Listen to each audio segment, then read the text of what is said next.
So let's start this week with a personal confession story slash something that I feel is a completely unavoidable part of the spiritual journey, which is not just doing your shadow work and facing the depths of your resistance as words, but actually going there, actually doing the work with those places.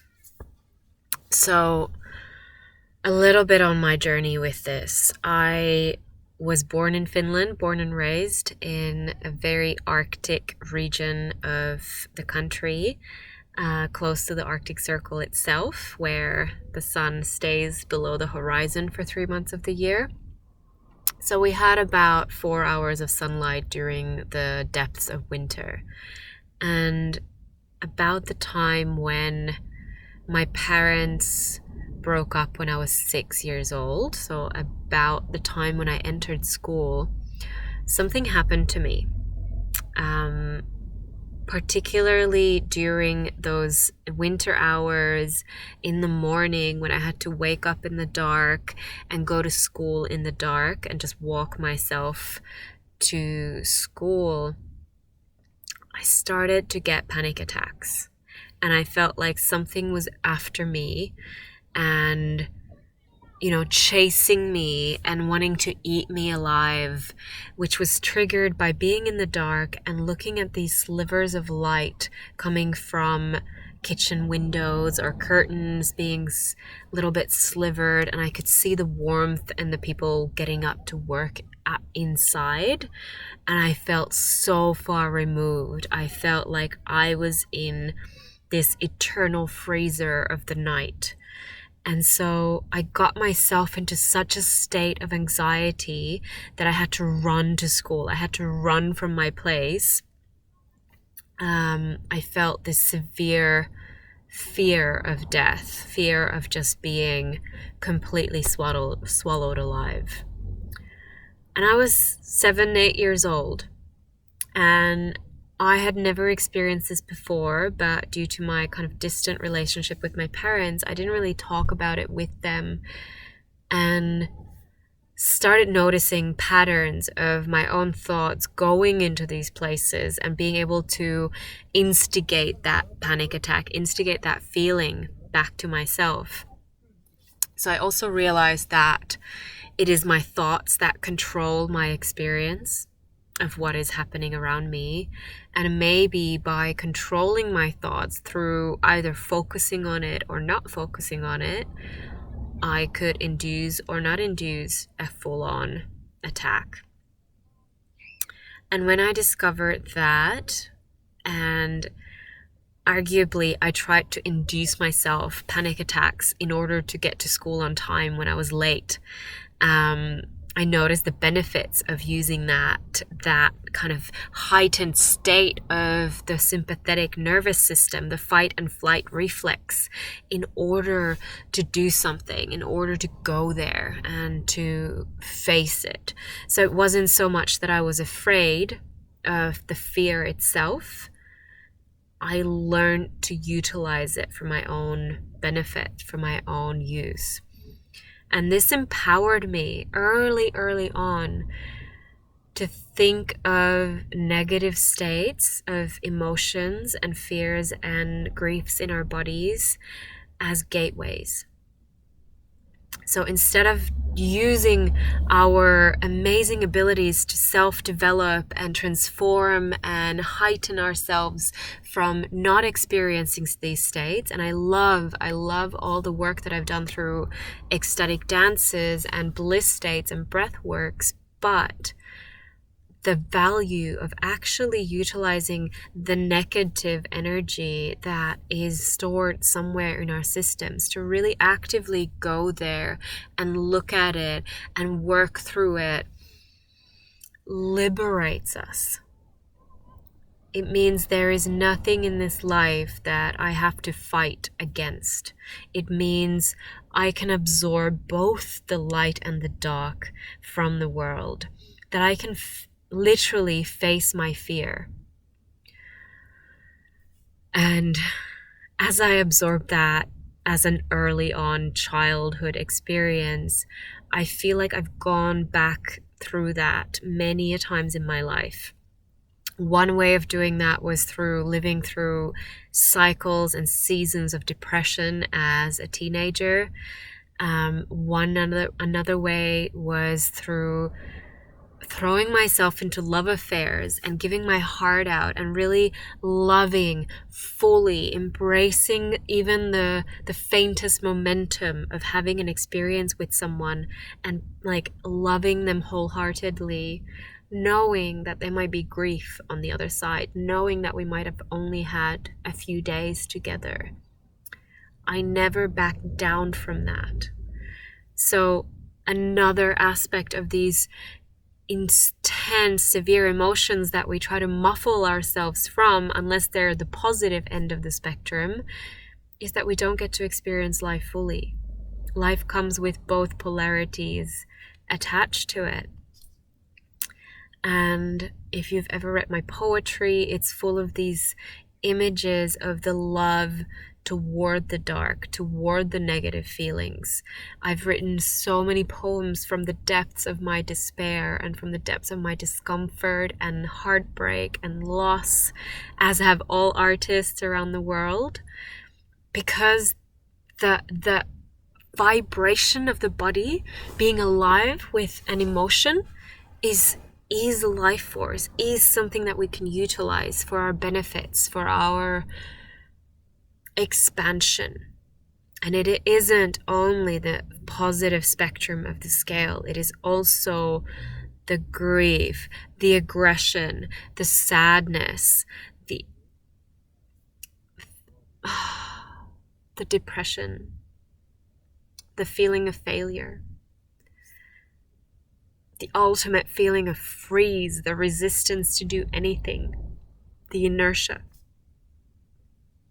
So I would love us to be able to use these emotions this week as gateways to go even deeper into the places where we have refused to go and look at. I will give you some tools, including aspecting, emotional release, and some beautiful music to actually journey with.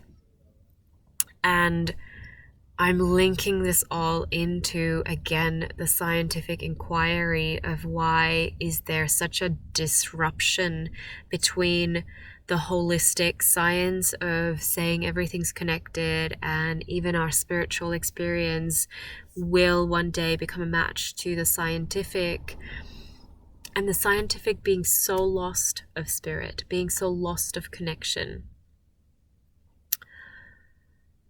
Part of this inquiry is how far are we willing to stretch our imagination? Imagination as a gateway into having those most difficult conversations that we've been avoiding for years and years.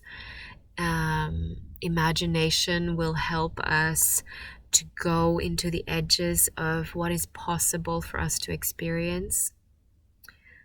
And the resistance that I speak of is often our fear.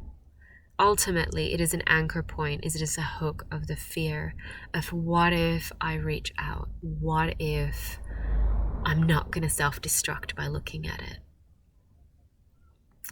So I wanted to share this story because fear of the dark is very common. Fear of these concepts of the black hole, of dark matter and darkness in space in general, the not knowing and the meaninglessness that comes with it. They're all scary thoughts. And I want to imbue you with the ability to dream, to imagine, to do these meditations and go there as an anchoring point into deeper intimacy with the vastness of all of space. So part of changing from the dark, from the fear of the dark, into a love-making with it, in meeting the dark in every single person that I come across, it's like a reboot of the whole system. So we're looking for that reboot element this week. I will give you, again, all the resources at my disposal.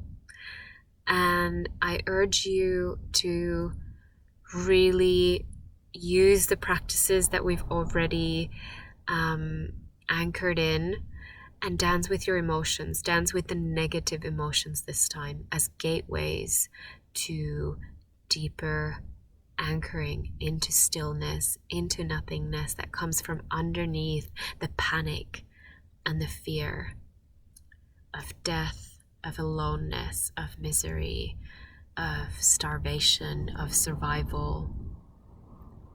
So let's talk about all of those fears this week. Journal about them, draw them out, come back to your childhood memory of where the fear originally started from. And really embody that, really go there in your childhood self and express it out. And from that depth of despair, that spirit calling out for rescue has usually been a place where we dissociate from the body, and now we have a chance to anchor the spirit back into the body by holding ourselves both from without in the dark and within from the human self and the sensation self, to become whole and to welcome all aspects of humanity, all aspects of this universe back to ourselves.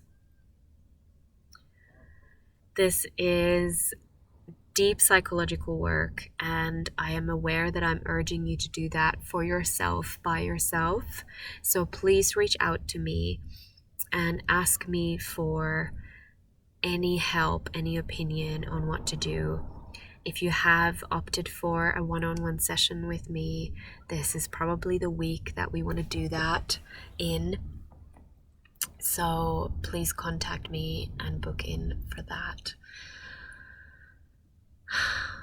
And I just want to say that from my childhood self, I have so much appreciation for that little girl who chose to be born in such a dark place and to really delve into that and allow herself to even feel the darkness in the body to an extent where I wouldn't never be suicidal, and I would not kill myself, but I would lie on the floor in stillness, in helplessness, and just be with those thoughts until I realized that the time I spend in that state is exactly equivalent to how deeply can I welcome that in and process that and move through that.